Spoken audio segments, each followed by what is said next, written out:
Friends, कैसे हैं? I hope आप भी बहुत अच्छे होंगे। तो फ्रेंड्स, आइए हम देखते हैं कि हम 50 डेज में सेकेंड ग्रेड के एग्ज़ाम को कैसे क्लियर करें। क्योंकि फ्रेंड्स, इसमें 2 पेपर होते हैं। एक पेपर तो होता है हमारा जनरल पेपर, और दूसरा जो होता है वो होता है हमारा मेन सब्जेक्टिव पेपर। तो हमारे सामने एक बाउंडेशन आके खड़ा हो जाता है कि हम यदि फर्स्ट पेपर में 40% के क्राइटेरिया नहीं क्रेक करते हैं, नहीं पार करते हैं, तो हमारा सेकेंड पेपर जो है कितना भी अच्छा जाए, हम वो चेक ही नहीं होता है। तो सबसे पहले तो हम लोग बात करेंगे कि हम फर्स्ट पेपर में 40% कैसे लाएं, यानी हम न्यूनतम मार्क्स 40% जो है उनसे कैसे लाएं। उसके बाद हम अपना मेन सब्जेक्ट जो है उसको बात करेंगे। तो अपने क्लास में लास्ट तक जरूर बने रहिएगा। यदि आपने अभी तक चैनल को सब्सक्राइब नहीं किया है फ्रेंड्स, तो सबसे पहले आप चैनल को सब्सक्राइब कर लीजिए। तो फ्रेंड्स, जैसे कि आप 40% की क्राइटेरिया पार करना हमारे लिए सबसे बड़ा मुश्किल काम है। क्या, क्योंकि जिस तरह से रिजल्ट होता है हम देखते हैं कि 25,000 एक सब्जेक्ट में फॉर्म भरा जाता है, 254 पॉलिटिकल साइंस की सीट थी। तो क्या उसमें 254 बच्चा भी काबिल नहीं था जो कि 40% की क्राइटेरिया पार कर सकता था? क्योंकि फ्रेंड्स, हमारे सामने पूरा पेपर को ला करके भी रख दिया। पूरा पेपर बोल रही हूँ, सॉरी, पूरे बुक्स, मोटी मोटी बुक्स को ला करके एग्जाम पेपर जैसे लगता है कि एक बुक्स है। एग्जाम पेपर ना होकर के एक पूरा बुक्स बन जाता है, जितना मोटा हमारा मॉडल पेपर आता है पढ़ने के लिए, उतना मोटा तो हमारा एग्जाम पेपर आता है। तो हम उसमें, हमें कहते हैं ना, समुंदर से मोती ढूंढना, यानी हमारे को आरपीएससी का 40% की क्राइटेरिया पार करना है। तो सबसे पहले हम कोर सिलेबस, यानी जो हमारा सिलेबस होता है उसे देखेंगे। 40% की क्राइटेरिया पार कर सिलेबस को हम लोग 2 बार 3 बार 4 बार आप देखेंगे, पढ़ेंगे। फिर हम उसके पहले का जो भी पीवाईक्यू क्वेश्चन आया हुआ है, मतलब पिछले साल के एग्जाम में किस पेपर कौन से टॉपिक से कितने क्वेश्चंस आए हैं, उसके बाद हम उसे देखेंगे। तो जिस टॉपिक में हमें ज़्यादा क्वेश्चन आया हुआ नज़र आएगा, हम लोग कोशिश करेंगे पहले उस टॉपिक को कवर करें। कवर नहीं करें, बहुत अच्छे से करें। फिर हम उसका पीवाईक्यू लगाएंगे 10 ईयर्स का। 10 ईयर्स नहीं, कम से कम 5 ईयर्स का तो लगाएंगे ही। फिर उसका हम डिटेल्स सॉल्यूशन देखेंगे, क्योंकि अब हमारे पास इतना टाइम नहीं है कि हम मोटा मोटा बुक्स लेकर के बैठ के पढ़ सकें। फिर हम उसका डिटेल्स सॉल्यूशन देखेंगे। इस तरह से हमारा जो फर्स्ट पेपर है वो का 40% का हमारा अच्छा 60 to 70% जो क्वेश्चन होता है फिर पीवाईक्यू के डिटेल्स से आता है। यदि इस बात को आप लोग नहीं मिलाए हैं तो आज ही जा करके आप पीवाईक्यू पेपर निकालिए और मिला करके देखिए। फिर हमारा जो फर्स्ट पेपर हो जाएगा हम लगा लेंगे। अब हम देखेंगे कि हमारा मेन सब्जेक्ट क्या है। हमारा मेन सब्जेक्ट जो भी है, तो इसमें भी वही करेंगे। हम सबसे पहले सिलेबस निकालेंगे। सिलेबस को 2 से 3 बार 4 बार देखेंगे। फिर हम उसका पीवाईक्यू निकालेंगे। और डेली का सबसे बड़ा काम, मेंटली हम प्रिपेयर रहेंगे। चाहे अब स्ट्रेस तो बिल्कुल नहीं लेना है फ्रेंड्स, क्योंकि ये हमारा कोई अंतिम एग्जाम नहीं। हम मॉक टेस्ट लगाएंगे। मॉक टेस्ट में हम सबसे पहले टाइम मैनेजमेंट का ध्यान रखेंगे कि हम कितना देर में इस मॉक को कंप्लीट कर पा रहे हैं।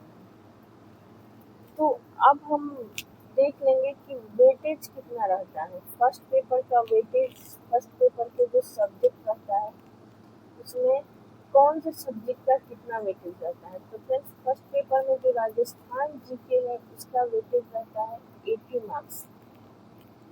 80 नंबर में हमें को मेरे को पढ़ना क्या होगा, आप लोगों को भूगोल, इतिहास, कला संस्कृति को पढ़ना होगा। तो आप इसमें कला और संस्कृति जो है राजस्थान का, ये बहुत ही इजी पार्ट है। इसे तो आप बहुत अच्छे से कर लेंगे। और कुछ बच्चों को भूगोल ज़्यादा अच्छा समझ में आता है तो किसी को इतिहास। इन दोनों में जिसका जो अच्छा होगा, छोड़ना तो किसी को नहीं है, लेकिन हाँ ज़्यादा टाइम आप किसको देंगे, तो जिसको भूगोल समझ में आता है वो ज़्यादा भूगोल को टाइम देगा, जिसको इतिहास समझ में आता है वो इतिहास को देगा। हमारा सबसे स्कोरिंग जो है फ्रेंड्स, वो है शिक्षा मनोविज्ञान, जिसका 40 नंबर आता है, 40 अंक का आता है। इसमें मेरे को पढ़ना क्या है, अपने को अधिगम पढ़ना है, व्यक्तित्व पढ़ना है, बुद्धि। ये सारे जो टॉपिक्स हैं ये चुनिंदा टॉपिक हैं। जैसे अधिगम, व्यक्तित्व और बुद्धि और चुनिंदा सिद्धांत जो होते हैं ना, जैसे लर्निंग का सिद्धांत और जैसे अधिगम का सिद्धांत, और भी जितने भी सिद्धांत हैं उस सिद्धांत को एक बार आप गो थ्रू जरूर कर लेंगे, अच्छे से देख लेंगे, क्योंकि ये बीएड के दौरान सभी ने पढ़ रखा है। तो इसमें ज़्यादा टाइम नहीं लगेगा और स्कोर भी अच्छा आ जाएगा। उसके बाद आता है फ्रेंड्स भारत और विश्व का जीके। भारत और विश्व का जो जीके है वो आता है 60 नंबर का, जिसमें हमारा जो स्कोरिंग टॉपिक होगा वो होगा, एक तो वैश्विक महाद्वीप पढ़ लेंगे, महासागर पढ़ लेंगे, भारतीय संविधान में विशेषकर राष्ट्रपति, प्रधानमंत्री और राजनीतिक व्यवस्था जो है, यहाँ से तो क्वेश्चंस आते ही आते हैं और ज़्यादा से ज़्यादा क्वेश्चंस पूछे जाते हैं, तो इन टॉपिक को आप कर लेंगे। उसके बाद आता है हमारा राजस्थान का करेंट अफेयर्स, जो पूछा जाता है 20 नंबर का। ये पिछले 6 से 8 महीने का आप कोई भी किसी भी चैनल का करंट अफेयर्स देख सकते हैं। यदि आप वो नहीं देखते हैं तो यहाँ मैगजीन आती है क्रोनोलॉजी, जिसको डेली आप आधा घंटा करके पढ़ेंगे तो आपका 20 नंबर में 20 नंबर तो नहीं, लेकिन हाँ 15 नंबर 16 नंबर जरूर आ जाएगा। ये तो हुआ हमारा जीके का कौन से सब्जेक्ट से कितना नंबर आता है, इसमें 100 नंबर के क्वेश्चन पूछे जाते हैं। तो हम कौन से टॉपिक को करें ताकि हमारा नंबर 40% क्राइटेरिया इजीली पार हो जाए। अब है हमारा मेन सब्जेक्ट जो है 300 नंबर का आता है, जिसमें ग्रेजुएशन लेवल का तो हमारा 80 नंबर का आता है। और वैसे सेकेंडरी और सीनियर सेकेंडरी करके अब सिलेबस से हटा दिया है, लेकिन स्तर वही रहता है फ्रेंड्स। उससे जो पूछेगा वो पूछेगा हमारा 180 नंबर का। और शिक्षण विधि जो है आएगा फ्रेंड्स 40 नंबर का।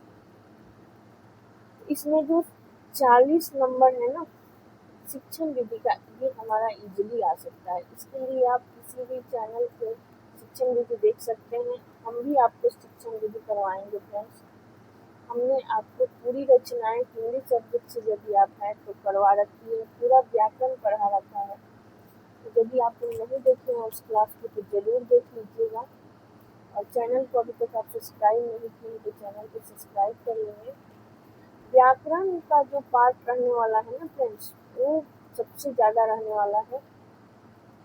व्याकरण बहुत अच्छे से आप करेंगे और वहाँ वो स्कोरिंग सब्जेक्ट भी होता है, व्याकरण और शिक्षण विधि। इधर रचनाएं, रचनाकार, हिंदी साहित्य के इतिहास जो ग्रेजुएशन में वो थोड़ा सा, वैसे तो सब्जेक्ट वालों के लिए सारा ही इजी होता है, उनका सब्जेक्ट तो किसी का भी इजी होता है, वो पूरा करेंगे। और लेकिन आप व्याकरण का टॉपिक और शिक्षण विधि तो बिल्कुल भी नहीं छोड़ेंगे। ये ग्रेजुएशन वाला पार्ट जो है फ्रेंड्स स्नातक स्तर वाला 80 नंबर का रहने वाला है। तो यह जो है टॉपिक, इसमें जो आपको इजी लगता है उसको पहले पढ़िए, जो आपको हार्ड लगता है उसको 2 बार पढ़िए। ताकि आपका इजीली हो जाए, सब कुछ हो जाए। तो आपका 40% के क्राइटेरिया पूरा कंप्लीट हो जाएगा और आपका जो है मेन सब्जेक्ट चेक हो जाएगा। तो मेन सब्जेक्ट तो सबका ही ऑलमोस्ट अच्छा ही जाता है। तो हम 5 से 10 साल का QIQ क्वेश्चन आपको जीके का और हिंदी सब्जेक्ट से जो बच्चे हैं उनका करवा रहे हैं। तो उसे आप लोग देखने के लिए हमारे चैनल को जरूर सब्सक्राइब करें। और यदि आपके मन में 40% की क्राइटेरिया है, कैसे क्लिक करें 50 डेज में सेकेंड डे, आप इससे संबंधित कोई क्वेश्चन हैं तो आप पूछ सकते हैं। आप लाइक करें, शेयर करें और आपके मन में भी कोई स्ट्रेटेजी हो तो उसे कमेंट में जरूर बताइएगा। तब तक के लिए